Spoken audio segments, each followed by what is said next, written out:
కుటుంబంగా ఏర్పడిన దేవుని చిత్తం లేకపోతే ఆ కుటుంబం ఎక్కువ కాలం కొనసాగదు అనేటువంటి విషయాన్ని గమనించాలి.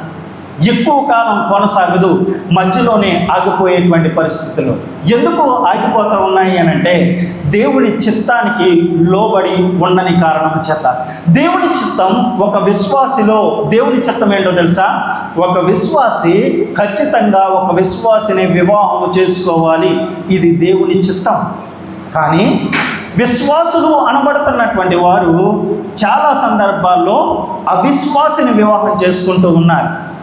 విశ్వాసి అనబడుతున్నటువంటి వారు దేవుణ్ణి ఎరగనటువంటి వారిని వివాహం చేసుకుంటూ ఉన్నారు.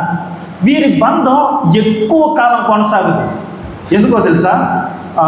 చూడండి, వివాహ బంధం పట్ల దేవుని ఉద్దేశం ఏంటి అనంటే, నోవహు దినముల్లో దేవుని కుమారులు అనబడుతున్నటువంటి వారు నరుల కుమార్తెల్లో చక్కని వారిని చూసుకొని వారిని వివాహం చేసుకున్నారు.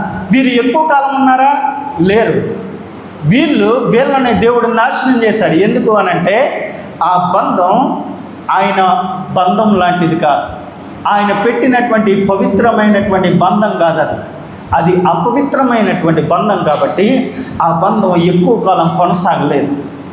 కానీ ఆలోచన చేయండి, అబ్రహాంకి తమ కుమారుడికి వివాహం చేయాలి అన్నప్పుడు అబ్రహాం ఏం చేశాడో తెలుసా? తాను కాపురం ఉన్న కానానులో కాకుండా తన స్వదేశం వెళ్ళి అక్కడ తన బంధువుల యొక్క కుమార్తెని తీసుకుని తన కుమారుడైనటువంటి ఇస్సాకుకు వివాహం జరిగించాలి అని కోరుకున్నాడు. ఆలోచన చేయండి, మనం అబ్రహాం కంటే గొప్పలమా? కాదు కదా. అబ్రహామే అలాంటి నిర్ణయం తీసుకున్నాడు, మనం ఇంకెలాంటి నిర్ణయం తీసుకోవాలా? కానీ మన నిర్ణయాలు పూర్తిగా దేవునికి విరుద్ధంగా నడుస్తూ ఉన్నాయి. అబ్రహాం కానానులో గొప్ప అందగత్తెలు లేరా? గొప్ప డబ్బున్న వారు లేరా? పలుకుబడి ఉన్నటువంటి వారు లేరా? ఉన్నారు. కానీ అది దేవుని చిత్తం కాదు. దేవుని చిత్తం ఏంటో తెలుసా? తన స్వదేశంలో ఉన్నటువంటి తన బంధువుల యొక్క కుమార్తెను తన కుమారుడికి ఇచ్చి వివాహం చేయాలి అనేటువంటిది దేవుని చిత్తం. ఇంకొక విషయం చెప్పమంటారా? నిర్గమకాండం 2వ అధ్యాయం 1వ వచనంలో లేవి వంశస్థుడప్పుడు లేవి కుమార్తెను వివాహం చేసుకున్నాడు. ఎందుకు లేవి వంశస్థుడు లేవి కుమార్తెని వివాహం చేసుకోవాలి? ఎందుకు అనంటే అది దేవుని చిత్తమై ఉన్నది, అది దేవుని ఉద్దేశమై ఉన్నది.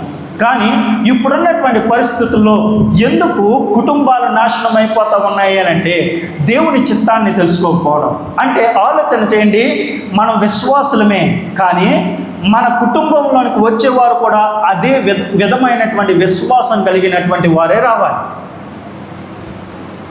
ఒక విశ్వాస యొక్క జీవితంలోనికి ఒక విశ్వాసపరురాలైనటువంటి వ్యక్తే రావాలి, కానీ అవిశ్వాసి రాకూడదు. ఒక పవిత్రమైనటువంటి జీవితాన్ని జీవిస్తున్నటువంటి ఒక వ్యక్తిలోకి అపవిత్రమైనటువంటి జీవితాన్ని జీవిస్తున్నటువంటి వ్యక్తి రాకూడదు. అది విరుద్ధం, అది దేవుని చిత్తం కాదు. కానీ చాలాసార్లు మనం అదే చేస్తూ ఉన్నాం. ఎందుకు దేవుని చిత్తం కాదు తెలుసా? ఒక విశ్వాసికి మరొక విశ్వాసితోనే జోడు, ఒక విశ్వాసికి మరొక అవిశ్వాసతో జోడు ఎట్టి పరిస్థితుల్లో కుదరదు. 2 కొరింథీయులకు రాసినటువంటి పత్రికలో అదే అంటాడు, ఒక విశ్వాసికి విశ్వాసితోనే జోడు, అవిశ్వాసితో జోడు ఉండదు. ఎందుకు ఈ మాట చెప్తున్నానో తెలుసా? మనం దాన్ని క్యాలిక్యులేట్ చేసుకోలేకపోతూ ఉన్నాం. ఆలోచన చేయండి, ఎందుకు విశ్వాసికి మరొక విశ్వాసతోనే వివాహం చేయాలనేటువంటిది దేవుని చిత్తమో తెలుసా? ఒక విశ్వాసి నడుస్తూ ఉన్నప్పుడు సహ విశ్వాసి ఉంటే వారిద్దరి అడుగులు ఒక అడుగుగా ఉంటాయి, వారిద్దరి ప్రయాణాలు ఏక ప్రయాణంగా ఉంటాయి, వారిద్దరి వేగము ఒకే విధంగా ఉంటుంది. ఆలోచన చేయండి, మనం దున్నిస్తూ ఉంటాం కదా పొలం. దున్నించేటప్పుడు ఇప్పుడైతే ట్రాక్టర్లు వచ్చినాయి, కానీ పూర్వదినాల్లో ఎద్దులను ఉపయోగించేవారు. మీరు ఆలోచన చేయండి, 2 ఎద్దులు ఉండేయా? ఒక ఎద్దు ఒక దూడ ఉండేదా కదా? ఒక ఎద్దు ఒక గాడి ఉండేదా? ఎందుకు కట్టరు అలాగా? కాడి అలా ఎందుకు కట్టరా? ఎద్దుకిని గాడిదకి కట్టేయచ్చు కదా. లేవీ కాండంలో అదే చెప్తాడు 22:10 ఒక ఎద్దుకు గాడిదకు కాడిని కట్టలేం, కట్టకూడదు కూడా. ఎందుకు అనంటే ఎద్దు వేగం వేరు, గాడిద వేగం వేరు. ఎద్దు ముందుకెళ్తే గాడిద వెనక వస్తుంది. అర్థమైందా మీకు? గాడిద వెనక వస్తుంది, ఎద్దు ముందుకెళ్తాడు. మరి ఆ యొక్క కాడిని ఎత్తుకొని సరిసమానంగా దాన్ని దున్నాలి అని అంటే ఒకవైపున ఏది ఉందో మరోవైపున యాజ్ ఇట్ ఈజ్గా అదే ఉండాలి.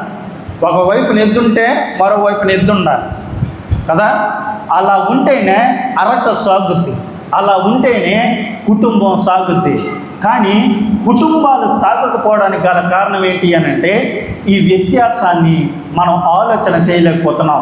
ఎందుకు అనంటే సాతానుడు ఆ విధంగా ఆలోచన చేయడానికి కూడా మనకు అవకాశం ఇవ్వకుండా వాడు మన నేత్రమును మూసేస్తూ ఉన్నాడు. కాబట్టి రెండు విషయాల్లో మనం చూస్తూ ఉన్నప్పుడు, ఒకటి మానవ కుటుంబంలో సాతాను యొక్క ప్రభావాన్ని బట్టి కుప్పకూలిపోయింది. రెండవది మానవ ప్రభుత్వంలో కుటుంబంలో కలహాలు రేపి ఆయన కుటుంబాన్ని కుప్పకూలుస్తూ ఉన్నాడు.